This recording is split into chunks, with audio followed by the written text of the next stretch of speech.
Hello, Olivier. This meeting is being recorded. Alan, nice we can slowly start, Laurent. And, Good. Very happy to welcome you. We know each other for some years, I would say. And let's go to your to the slide kit. We know each other, Laurent, through what you was doing before, and I think some of you know Professor Larechet was been in our memory for a lot of us, was teaching marketing at INSEAD, and Laurent created a company named StratX, and this company was excellent to enhance the performance of Salesforce. And I was using a lot this, and it's the reason for which I met Laurent. Maybe we go to the next slide. So you read it, I'm not going to read it, but what I think is important is the move that Laurent has done to go from performance efficiency company to a company a little bit technical, I would say. Certainly the human factor was inside, but not upfront. And to join potential projects. And you remember, for the one of you who have been to the BCG masterclass, at a point of time this year, we discussed about heart, brain, and hands. And the conclusion was that heart has to be increased, and it's always a little bit in deficit in the leadership management style of ourselves, by the way. So that's why, as a continuation, and you remember at the last masterclass, the founder of Potential Project was there, and and Laurent proposed us to go deeper in this logic of mobilize our art when we lead. And I think the context to today, I would say, just the one we have been through and the one we are here today, shows the need to develop that, because the people are not expecting simply a brain and an operational guy to lead them, but somebody with some level of empathy and so on. Second, there is some KPI, and I think Laurent will come on that. And after I'm finished, when you see what is happening in USA with a big resignation, it's amazing. So meaning the young generation do not find what they expect in the companies. And I think the leadership is not a question of product only, but I think it's a question of leadership. The leadership is not at the level, but not fitting their expectations. So we are going to have a very interactive session. Don't worry, not too many slides, and a lot of breakout chat and so on. Without waiting, I'm passing the floor to Laurent. Very good. Thank you very much, Claude. It's a pleasure for me to welcoming you on this conversation. And as Claude was saying, we're going to talk about leadership and what it takes now for leaders to strive in this very uncertain world. Could I ask you, before we get into this session, to take a comfortable seat, take a deep breath, and perhaps have an intention for this hour we'll spend together. Think about what is it that you'd like to get out of this session during these exchanges we'll have together. And I would strongly recommend you shut off these little devices you have here so you can fully be present here with us during this short workshop, right? So let's talk about the challenge we find as leaders. There is a crisis going on in leadership. And I'm going to show you a few figures to start with, right? This is a survey we've done. It's going back a few years. That was conducted by McKinsey. There's a definite lack of engagement of people. 13% of the global workforce is engaged. 13%. 24% is fully disengaged from what they do. It's almost a quarter. And this is back a few years now. It's 2016. It's even worse now. people are not engaged in the work they do. Look at that now. 65% of the workforce will actually forget a pay rise as opposed to see the boss being fired. 65%. Does it tell us something about the way we lead here? And truly, there's a mismatch here in the perception. 77% of the leaders think they do a good job in motivating their people and their workforces. And if you ask the people, it's 80% that think, no, they are not doing a good job. Wow. And all of that, despite we spend huge amount of money to train people on leadership. As Claude was saying a minute ago, I spent a lot of my years training leaders in management, using tools, techniques, processes. There's a shift now, there's a big demand on what I would call the soft skills. How can we address this crisis of leadership? I'll tell you more about potential project, but we've been conducting a survey, and this is back a year ago now, 2021, on the state of mind that we observe outside in the world here. 60% of leaders reported they were used up, right? It's a close indication to burnout. The leadership cohort is at risk here, right? Poor mental health in the workforce, increases in burnout, increasing of absenteeism. This is not good, right? These numbers are terrible. And eventually look at that 41% of people are looking at other opportunities, 41% ready to go. So if you combine all of that, there is a big crisis. And what I'd like to suggest now, perhaps we do, is to look at from your perspective, if you had to define what is your biggest challenge now, what is your leadership challenge? You as these participants this morning, you can use the chat to tell us, right? We're not going to investigate and analyze, tell me what your challenges are as leaders joining us this morning. And I think Juliana or Claude will probably read. I have a difficulty in Zoom to read what is mentioned. I may go for that. Inspire, Dana. Be patient. We'll talk about that. Empowerment. Give, yeah, donner envie here. Be effective in a hybrid world. Day-to-day business, focus on strategic theme. Okay, this big picture we'll talk about. Motivate people, true. What else? Do you have issues with keeping people engaged in your environment? Virtual teams. How do we lead when we're at a distance, not meeting people? True. What else? Virtual environment. It is increasing the issue by all means. Tech turnover, reduce the turnover. So can you keep your good people once they're at home instead of letting them go out? What else? Board new people. How do you onboard new people when you don't even meet these people physically? Right? All of these are very good comments. And it leads me to so thank you for taking the time to stick to this, to get into these comments. I'd like to show you something else now. The next one is, if I can get out of this thing, okay.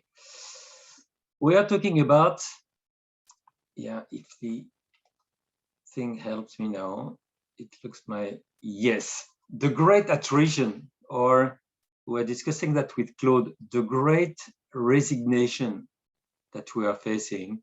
Could we change it to a great attraction? What is it we need to change in our leadership style to not only attract, but also retain people in our environment? As we've seen here, 41% are just ready to leave. They're looking outside, right? it's a tremendous risk for us not to be able to keep these good people. So a quick look at potential project, what we've done, who we are, and how did we conduct this survey. We look at ourselves as being the global leader in corporate mind training solutions. We help managers to strengthen their minds. We are about 200 people around the world in 28 countries. We work with the best in class 500 Fortune 500 companies. We've trained or had in our programs over 350,000 people at different levels, employees, but also the top executives, to provide tailored solutions. Our research, our action is based on the neurosciences. Everything that I'm going to tell you is supported by research here. And above all, we are obviously worried with results. What we do help companies to perform better. And I know performance is something that we have to keep in mind. Despite the crisis, despite what's happening in this VUCA world here, we are sort of obsessed with growth and profitability. Who is running the potential project? The creator is Rasmus Hougaard. Rasmus was nominated as one of the 8 most influential thinkers a year ago, and he wrote 3 books. And I'll tell you more about these books later on. Once again ahead, to set the basis of how do you train your mind to be an effective leader, the mind of the leader, taking it to a higher level, and eventually the book that I'm going to talk to you about, where the research is based, called the Compassionate Leadership. All right, whom do we work with? Some of the best clients here, the best companies around the world, in the US, in Europe, in Asia, companies that strive to enable a more human world to work on. So I'll let you see this type of clients we work with. And the survey I'm going to take you through is actually, it's a massive survey we took together with top universities, Harvard, Columbia, Amsterdam Business School, Berkeley, supported the research we've done.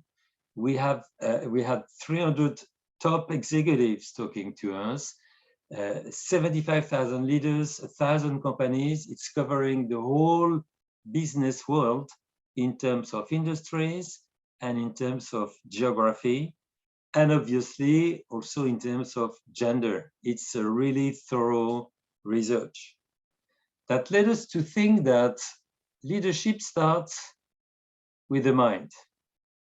How does it start with the mind here? Is to lead, you need to understand yourself, lead yourself first.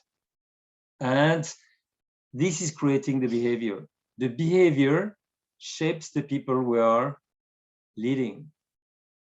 And that's actually pushing us to understand our people. Are we really good at understanding the people we lead? And eventually, these people will shape the culture of the organization and will shape the performance of this organization.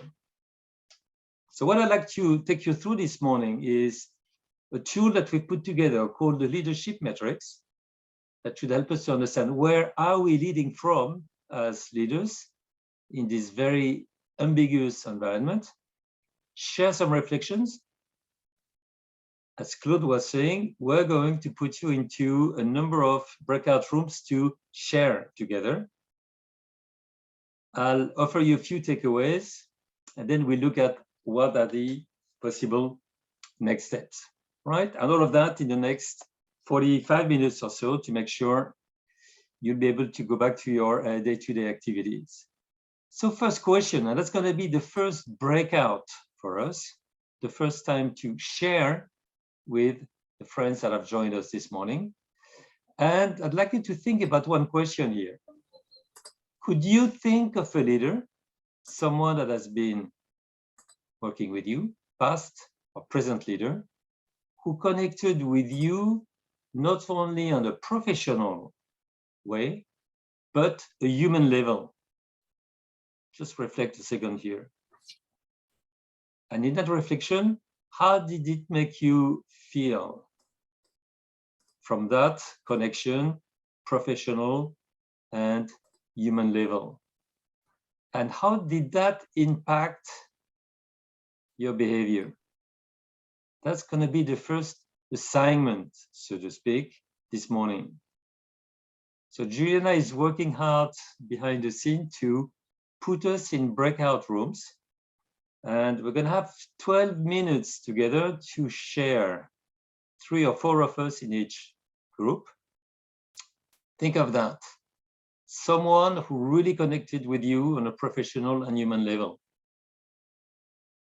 And how did it make you feel? And how did it impact the business? All right? So see you in about 12 minutes. Est-ce que certains d'entre vous sont prêts à partager quelques idées? Je pense qu'on va retrouver quelques thèmes qui soient communs. Là, je vous invite, si vous le souhaitez, à ouvrir votre micro et dites-nous est-ce que vous voulez partager ce que vous avez discuté avec vos collègues dans ces breakouts? Laurent, je peux prendre la parole. Olivier, vas-y. Oui. Juste, j'ai fait le scribe, donc la possibilité de prendre la confiance donnée, la possibilité de prendre des risques et la possibilité de faire des erreurs ou de fail, la capacité de créer une relation en dehors de la relation professionnelle pour mieux se comprendre et aller jusqu'à comprendre les vulnérabilités des uns et des autres. Et tout ça, ça permet de donner de la confiance et de traiter des situations de crise. Se sentir compris, voilà quelques points qui ont été traités pendant la discussion. Merci Olivier. Est-ce qu'il y a un autre d'entre vous qui veut partager? Prêt à partager? De notre côté, on a conclu à la fin sur le besoin d'être authentique et de ne pas être dans une position de jeu. Hein, Christian et Marco, vous pouvez compléter. Et si on est authentique soi-même sur nous-mêmes, ça nous permet d'être en disposition de s'intéresser aux autres personnes. Et donc, c'est un peu le thème a été pour nous, c'est de sortir de ce jeu de sécurisation mutuelle. Si on sécurise soi-même, ça sécurise les autres. Et montrer d'une certaine manière sa vulnérabilité, ça permet aux personnes de s'ouvrir. Voilà, et revenons sur ce que tu disais, Olivier, sur les notions derrière tout ça, de confiance. So we speak in French now, I feel. Hey, we move to French. This is yeah, funny enough. And the funny thing is, the 3 of us, we all refer to experience of first year of job, which is a signal, maybe not very positive. We have difficulties to find examples of a leader 30 years after starting the work. Interesting. Thank you, Claude. Anybody else ready to share? I'm happy to share very briefly because we didn't nominate a scribe, and I don't think any of us took very complete notes. But what I will say is we all identified somebody who matched the criteria that you announced, Laurent. But I would say that none of us had an embarrassment of riches.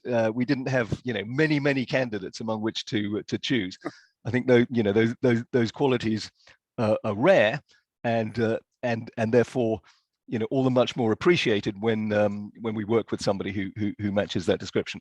And I think the kind of words we heard were respect, encouragement, support, all of those kind of things, and unquestionably a boss who did those things left a significant impression on us and contributed to us doing a better job, working harder, getting more enjoyment out of it.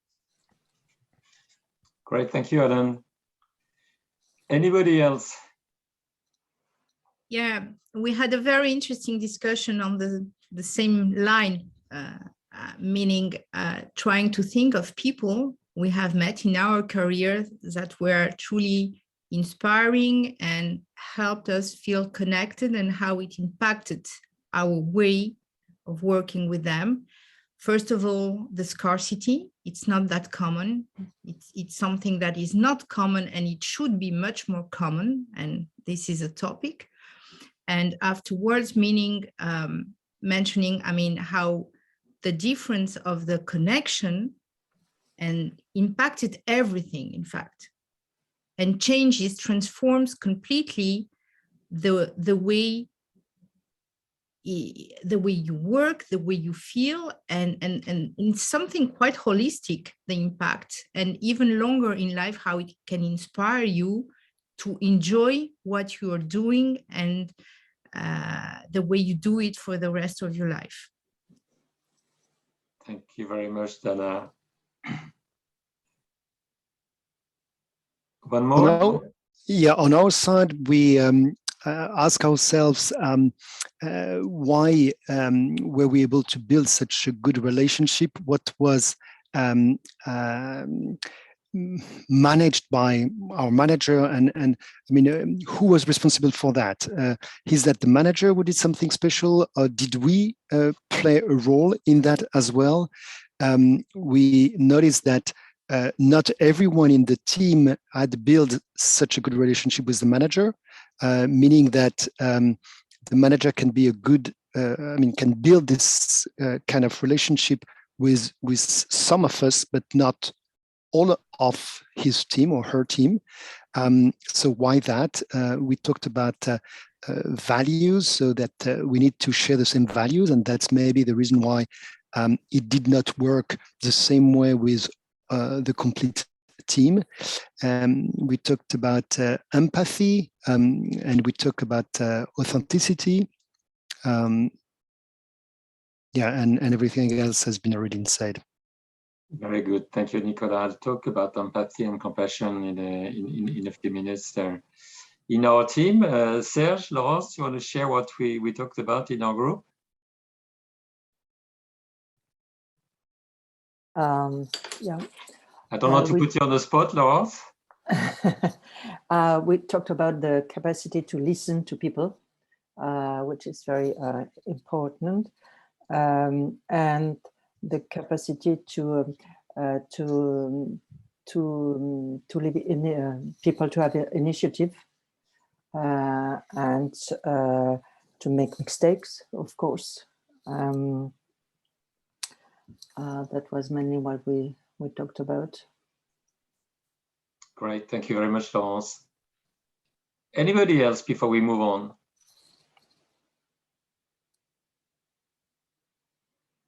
We've kind of exhausted. Maybe just a very quick one. I think in our group it was similar. It's not like you have 100 of people that you look up to in this way, but at least for the most experienced of us, that we had the opportunity to act or learn from someone like that, it has been very important of being able to do a good leadership job, right? So it's, subsidiarity is one of the words that we used.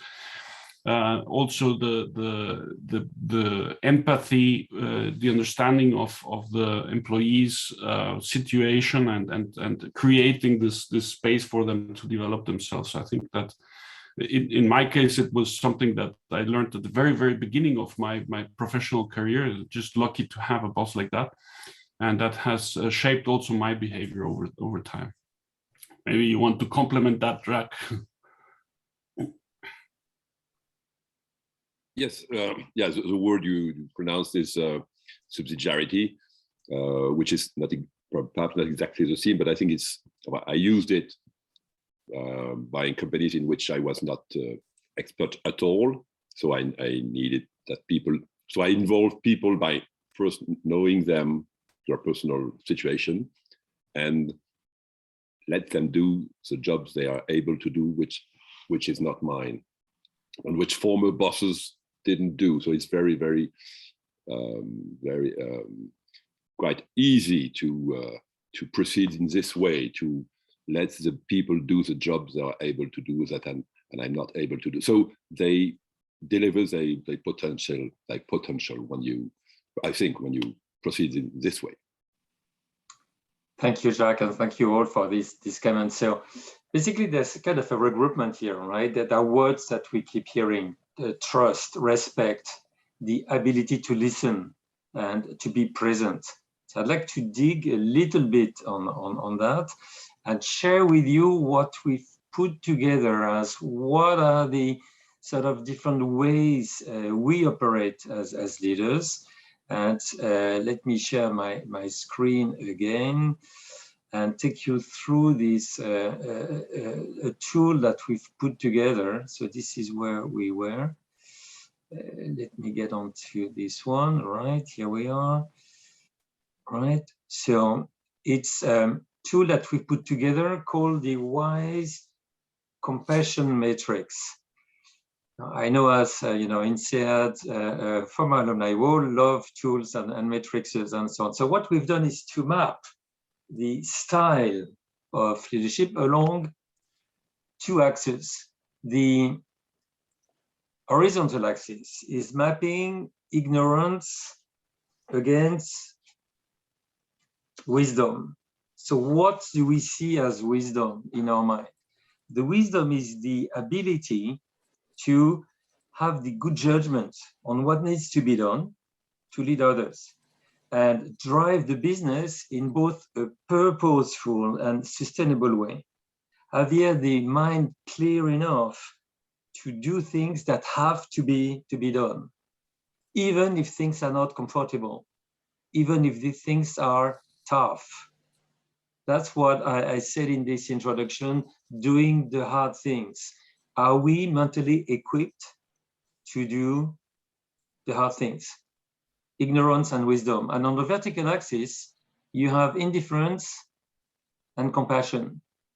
In our mind, the compassion is the intention we have to be the benefits to others. It goes a step beyond empathy. Empathy is suffering, understanding the other suffering. Compassion is the intention to do something with that, the intention to help, right? And obviously to help to drive a better outcome. It's the genuine feeling we have for people, to help them. In the discussion we had together in the group, we had this opportunity to lead, actually to show people to how can they perform better. So we have these 4 boxes. And what's been interesting in these studies we have is look at the ways from which area do we perform as leaders, and how do we move from one box to the other. The first box is what we call the caring avoidance. What is caring avoidance? Is letting empathy or fear to be a barrier to action, right? Perhaps being overwhelmed, being too close to the others' suffering, which is actually blocking us to make the tough decisions, right? The tough part. As human beings, we are all nice people. Generally, fundamentally, humans are nice. And we feel bad in hurting or inflicting pain to others. It brings us to a zone of high discomfort. We don't like it, right? So the risk is here, if we are too caring, we won't be able to make these tough decisions to drive the business. And we're going to delay and avoid these tough discussions, for instance. Clearly from the survey, the executives told us that some of the difficult parts of their job was in these difficult discussions they had, right? Another part of operations is this one, the number 3 here, what we call ineffective indifference. Why is that? It's lacking care or courage when doing hard things. Where does it come from, this ineffective indifference? Most of the time, it's because we are too busy. It's what we call busyness here. We're too busy. I don't have time. I just cannot take the time to listen to people. We use the word listen in our team here, to be present. Out of the survey we had, we heard that out of 350,000 people, we heard that 41% people spend time on low priorities. Why is that? It's the way the brain is wired, right? It's the busyness is like being trapped in the need to the call for action. And there's a bit of a confusion here between being active and being productive. And why is it so important? It's activity here. This busyness is addictive. again, the way the human brain is wired, we do something, it generates dopamine. We like it. We are doers. If I were to ask you now to sit down and do nothing for 5 minutes, do nothing, how would you feel? Probably not very good. Uncomfort, right? We are driven to do something, to act, hence no time. Have too many things on our agenda, no time to listen to others. So this is why it drives to not the best decisions. Not only are we not listening, but also we are not having or taking the time to make these tough decisions. The fourth quadrant here is what I call the uncaring execution. Uncaring execution is results first, ruthless, right? We have to do things, we just do it. We're not listening to people. We don't care about the others suffering, right? We have the courage to do things here, but we lack the lack of listening to others and taking care of people. As managers, we all want to solve big issues. That's what we are born for, right? In that box, what I would suggest is we've got to perhaps unlearn the management techniques to learn the being human and listen to others. Uncaring execution is the box where people are threatened. It's pressure all the time to perform and not much care about who we are. In the last box I have for you is the quadrant 2, is what we call wise compassion.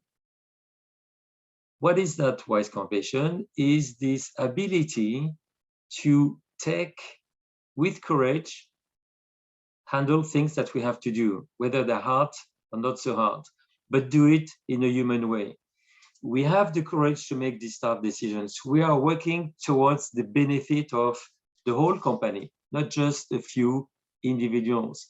We go beyond our fear in this zone of uncomfort where, yes, we do have to make difficult decisions. Can we still be human and caring about others in the way we do? This is where in our mind at Potential Project, we see the best leverage here, leading wisely, but with compassion. And again, compassion is beyond empathy. Empathy could lead us to get into this box number 1 here, and perhaps being overwhelmed by the suffering of others, right? Good leaders take it a step further and feel reasonably comfortable in this zone of uncomfort. So now if I were to ask you a question here, right? In which quadrant do you spend most of your time as a leader?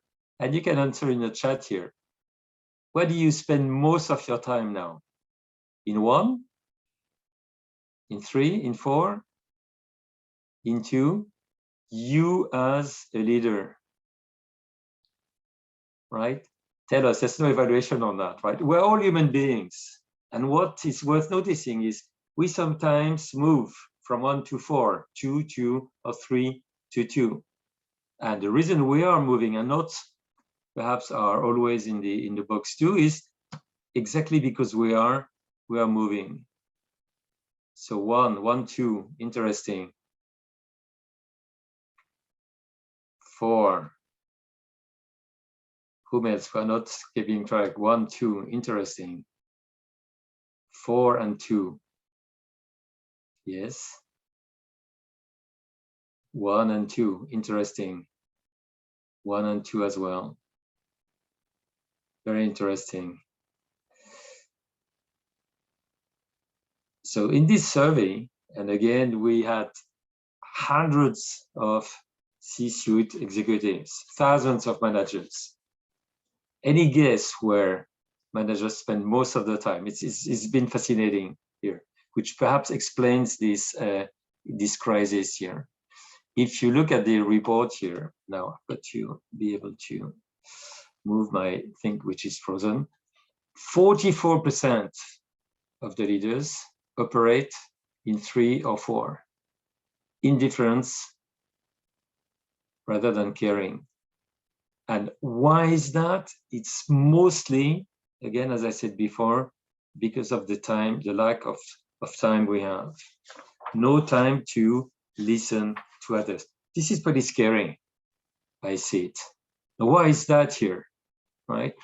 Business is not business, but business is getting in the way here. Why is that? When we see people suffering, there's a bit of a time here. What to do? The logic should be, let's pause and accept what's happening. I choose my priorities. I listen to that, and I choose the priority I want to focus my time on. This is a logical way we should be doing. Having said that, and again, because of the way our brain is wired, there is this urge to act. I want to do something. I want to have a packed agenda. It looks good. I'm busy, right? I will never have enough time here to do that. I don't have time to listen to you. And even if you are with me, I'm not listening. In the group I had, we had this, one of the, I think was coming from Serge, said, yeah, the leader I'm thinking about was listening to me when I talked to him. Quick question now for you, as you are all, probably parents, if you have kids, when you are at home, are you really with your family? Are you listening? Or is your kid telling you, Dad, you're not there, you're not with me, right? It's the same in leadership, right? It's this idea of the willingness to be there, listening, to be active and caring for people. So let me ask you now a poll. Poll is a questionnaire, and Juliana will run the poll for us. Do you think your company would benefit from a more human leadership? What's your answer here? Do you fully agree? Do you somewhat agree? I don't know. Or 5, I totally disagree. We don't need human leadership here. Let's go for the numbers. What do you think?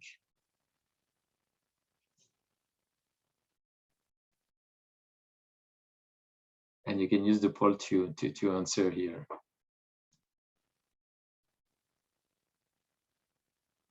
Fully agree. 1 disagrees. Okay, anybody else? A few more minutes to vote.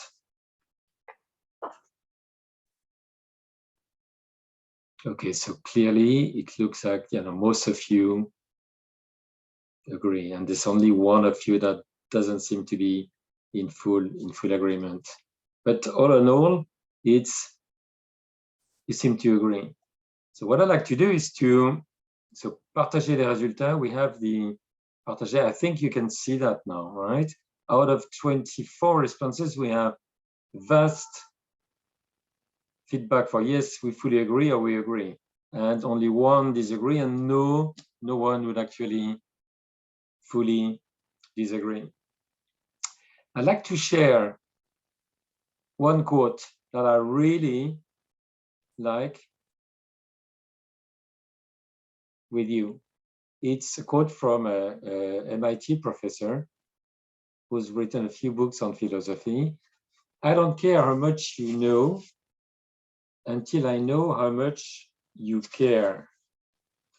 And in the discussions we had in the groups here, and Sébastien will open the floor for you in a second, is the thing that came out is what you remember is not necessarily what people told you, right? They don't remember what you said, but they will always remember how you made them, they make you feel. That's the comment behind this quote here.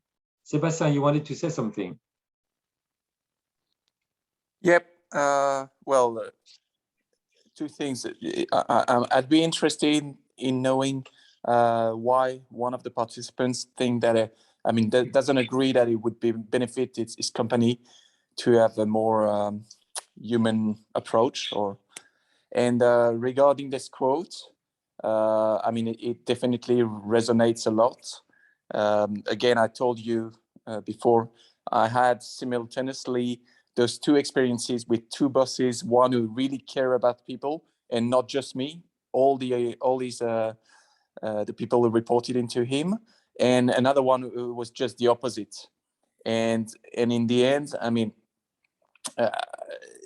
those who perform well with the supervision of the nice leader, all of a sudden when this new leader came, either they left or they actually started to have poorer performance. That was really funny. So it's really more about showing that you care and really care. And then, I mean, most of the thing you can learn, you can, and sometimes you reach a dead end and maybe you have to accept that, you're not the right person anymore, or you can train. I mean, there are solutions, but yeah, I agree with this quote. Very interesting. Thank you, Sebastian. So can I pick up on your comment? The one of you, without putting you on the spot, that said, well, no, I don't really agree with that. Would you share your thoughts with us? Is that okay to ask?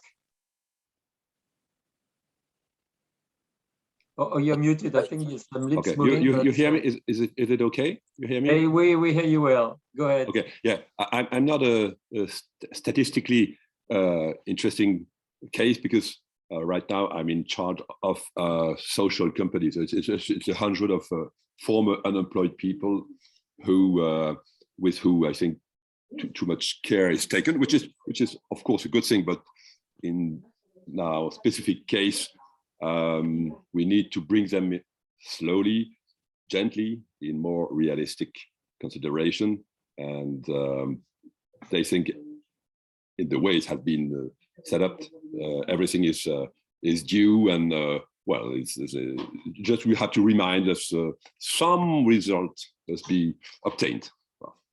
This is a specific case, social company. Okay, I take the point here. One comment though is compassion is not necessarily being nice to everyone, right? It's not giving everything to people. Compassion can be tough, right? It's actually telling people what they need to listen to or to be heard. So this is where it's kind of, you see it might not be very comfortable, but sometimes we think that being direct is the best thing people could get from you.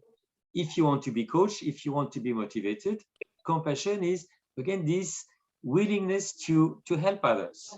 And sometimes being tough is the best way to help people. So again, the idea is not to please and satisfy each and everyone's needs, but to look at what would benefit to the greatest, being listening to that. Does that make sense? So another breakout for it. Sorry. Yes, please can go ahead. I just suggest, one of my leaders asked me to read this book called Radical Candor, and I would advise people to read it. I think it's quite good. That's great. Thank you for the tip here. Who wrote that? Sorry, I don't recall. Okay, we'll find it probably on Google or Amazon here. So I'm looking at the watch here. I'd be quite keen to have another set of discussions here. And given what we said here on this metrics that I introduced, what do you think would help your organization or the company you work with, right, towards a more caring performance in concrete behaviors? And perhaps we can ask Juliana to reduce the time to 8 minutes here to make sure we have time for questions by the end of this discussion. So 8 minutes in a group here. What would help your organization towards a more caring performance? What would be the behaviors, ingredients to make that move? Juliana, are you ready to split us in teams here? Bien, parfait. Merci d'être revenu tous. Thank you. Let's switch back to, I was with the French group, so the good habits are coming back to French. Anyone ready to share their comments you had in your teams?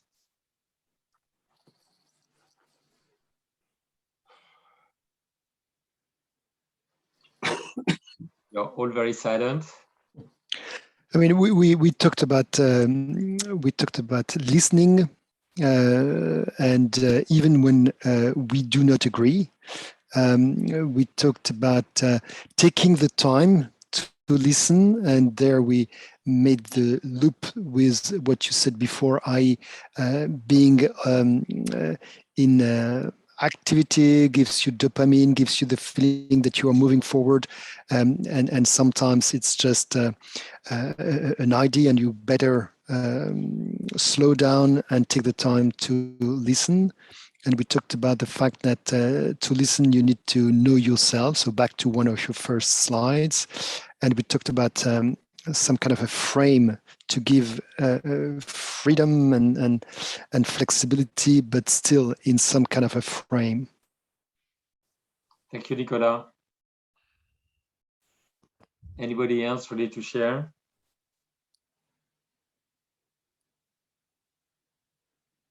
So one key question came to mind. I mean, Nicolas' group was if organizations or modern businesses that go very fast, like, are they really geared or compatible with a more compassionate, more attentionate style of leadership? And I'm not sure I have the answer to that, to be really honest. My feeling is no. I haven't fully experienced that on an organizational level, but I think it's a good question to ask. I think it's a long journey here. I don't want to take it too long here. There are two words that came to our group discussion here. One was expressed by one of you who was saying the delay. I don't have time, so I push it back. I push the issue and hope it's going to solve by itself, which is pretty a wrong approach, right? Not addressing the issue straight will actually make it worse. And there was an interesting comment from Christian. Things start at the top here. Do we have a commitment at the very high level in a COMEX to actually implement and share this approach? So I'm looking at the watch again. I'm committed to leave you on time. I'd like to thank you very much for your engagement here, and just continue the sharing I have. If I can get my slides back into line here. Couple of things I'd like to recommend I would share with you is perhaps to give you a few tips here to help before I let you go here. One is it's very simple tips, leadership tips, right? Check your intention, right? Unclutter your mind, clear your mind before we do things, before we communicate, to make sure we are in the best position from our mind perspective to address this difficult situation. 2, compassion is think about the others. Can I be of benefit in that situation? Can I be of benefit to others to support their development? And then 3 is random acts of kindness. I'll tell you about that in a second here. What do I mean by that? Being kind on a regular basis. So micro practice here. Whenever we run meetings, right, it's a simple check. How are you? And I'm not saying just, how are you and you move on. It's how are really you are. Are you sick? Are you okay? Are you anything that you want to share? If you share your own vulnerability, it will make people to be more open to share. And as we said before, listen actively. Listening actively, see, I'm shutting off all the notification. I'm with you for these X minutes we have together. Another set of micro practices here. It's easy to say, put people first in your calendar. In all this action I had with StratX over this last 30 years, my mind was people first, people before strategy. So what does it mean? It's very easy to write it down, right? People first. What does it really mean in our busy agendas, right? Our success or your success as a leader very much depends on the success of others, right? It's the team that makes success. It's not our own work here. So what can we do for that? I would recommend change your to-do list to a to-be list. So what do I mean by that? What leader do you want to be? Or do you want to be seen? And as instead of focusing on this is what I have to do, can you think about this is how I should be? Put people as a priority in your calendar. I know we all run from meeting to the other, from one to the other. It's exhausting, right? Can we think about the time we spent with others to develop themselves? How much time did I spend last week or will I spend next week to develop my colleagues, to share with the people I lead? And eventually, try to think about that. Can you identify one person you would like to praise because she's been or he's been doing a great job today? And a quick note, you've done well, you've done good, thank you, right? Doesn't take much time, but it helps. Like I would like to thank Julia this morning. She's done a fantastic job for us to put this together, right? That's going to be my sort of micro practice during the day. And eventually think about yourself, right? As leaders, we need to take care of ourselves first. If we cannot take care of ourselves first, we cannot take care of others. You know, the example I have is in an aircraft. If you take the aircraft, the captain tells you if the air pressure drops, right? Grab your mask, put your mask on your nose first, and then help others. If you don't help yourself first, you cannot help others. Disconnect from work, right? Switch these devices off. Take some time off with your family, with your friends, with nature, whatever. Take a break. Stop, right? We've been together for an hour and 15 minutes now. I would really recommend when this meeting is over, 5 minutes, 3 minutes, 1 minute if you cannot afford, stop, shut your computer, look at the window, take a cup of coffee, get an orange, a glass of water, but stop. Breaks enhance creativity. And just a short example on that, think about when did you have your last best idea? Probably when you were doing nothing, right? In the shower, in a walk somewhere, your mind is not busy. This is where it leaves room for creativity. If we move from one thing to the other with no break, chances are we're not going to make it work, right?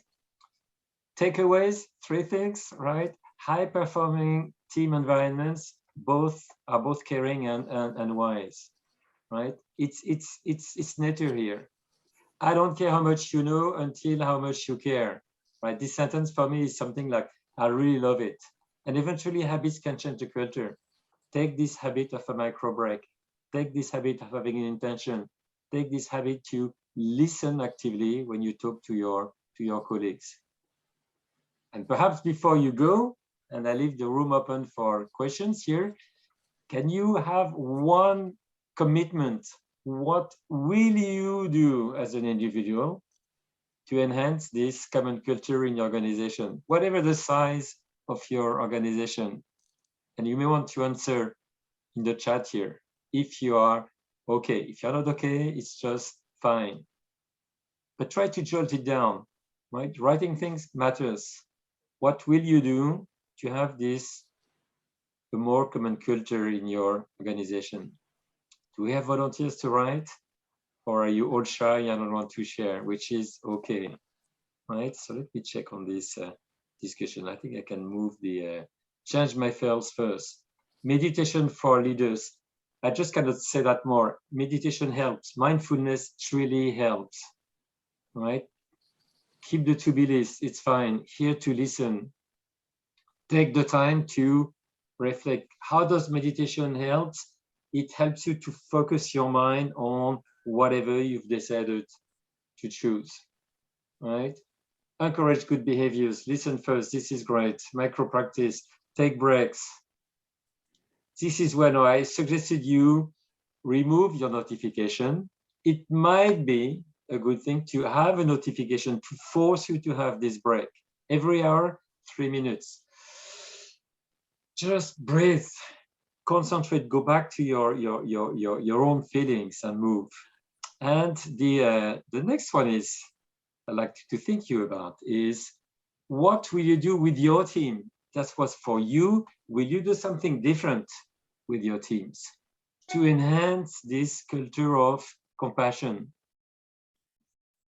and make you comfortable in uncomfortable situation. That would be my recommendation. Think about this. What could you do to really help? I love the horse riding idea. This is fantastic. Yeah, do something else here. Take more time to really listen. It's crucial. One recommendation when we have meetings, cut the meeting by 10 minutes, but make sure you listen and everybody's going to be more happy, right? Remove all these devices, move this always on thing, and they'll be more comfortable. All right. So it's about 10 to 10, right? What I'd like to do, if I can move on here with my thing, is to thank you for sharing this discussion with us this morning. It's been recorded. You can look at it again. You can pass it on to your friends. I'd like to thank you all for contributing in this discussion. I hope it's been giving you some insights. I'd like to thank Claude and Juliana for this efforts, and thank you for your time. And we have a bit of time now. If you want to ask questions, I'd be more happy to answer. Thanks a lot. It's been really nice to be with you this morning. Laurent, I have one question regarding one figure that struck me in the beginning was the consciousness or unconsciousness of the leaders or managers about how they manage their team, and they were 75% or more were saying that they were doing a good job, and you showed us that in reality that was not the case at all. So how do you suggest us to, what you would advise us to do to get better in that consciousness state? It's a long it's a question. Like I could speak 3 hours for that, Olivier. I think you're right.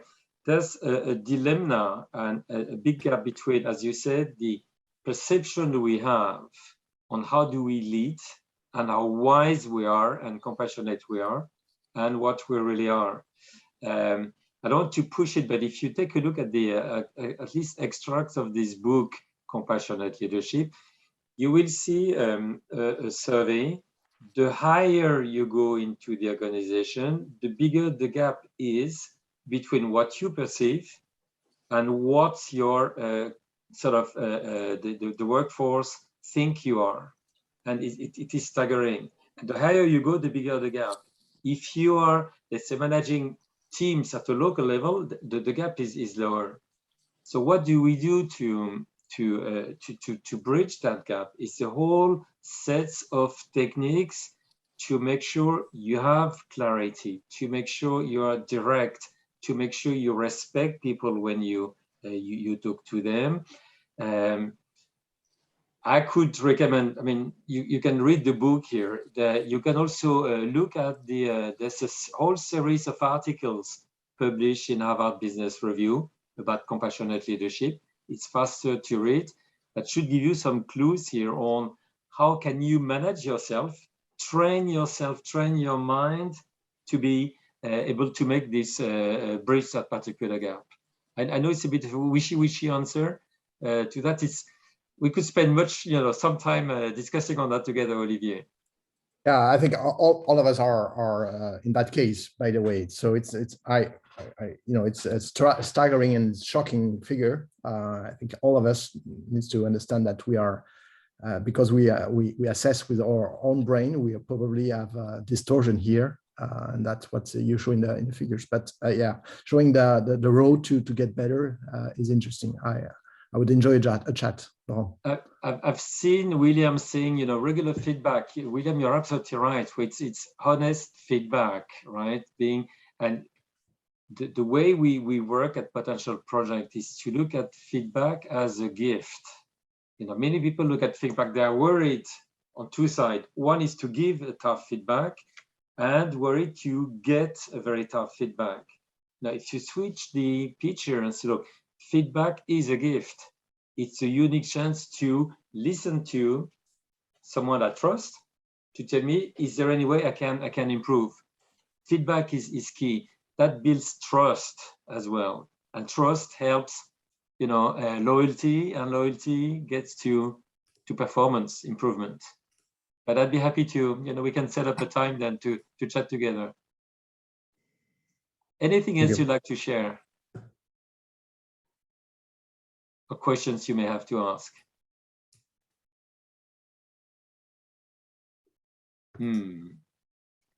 I just, and perhaps it's a question of detail, but I mean, obviously we've heard about servant leadership, for over 20 years, Laurent.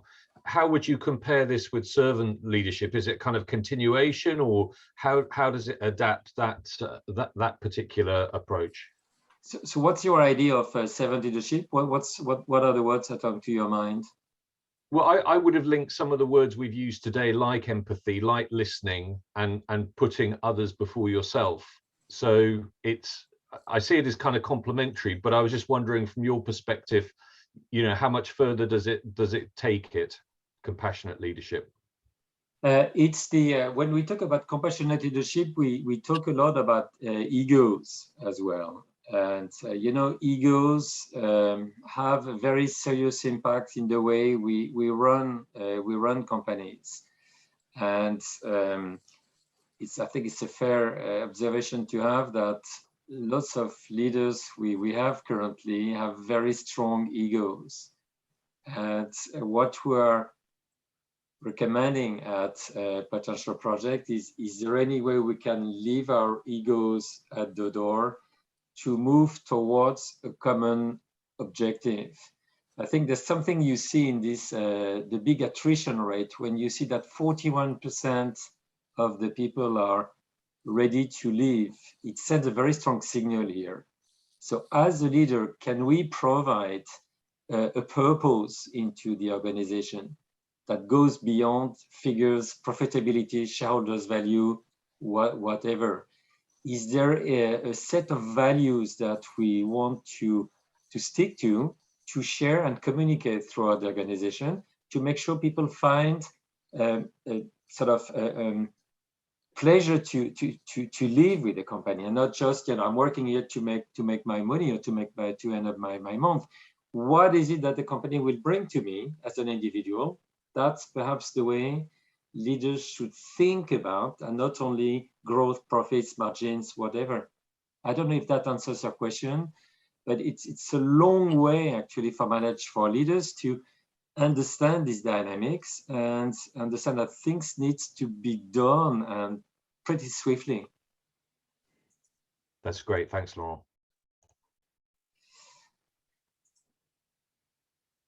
Any other question or comment? So again, if you have no interest in anything, but reading this book is, for me, it's been enlightening, and making sure your team could benefit of these techniques.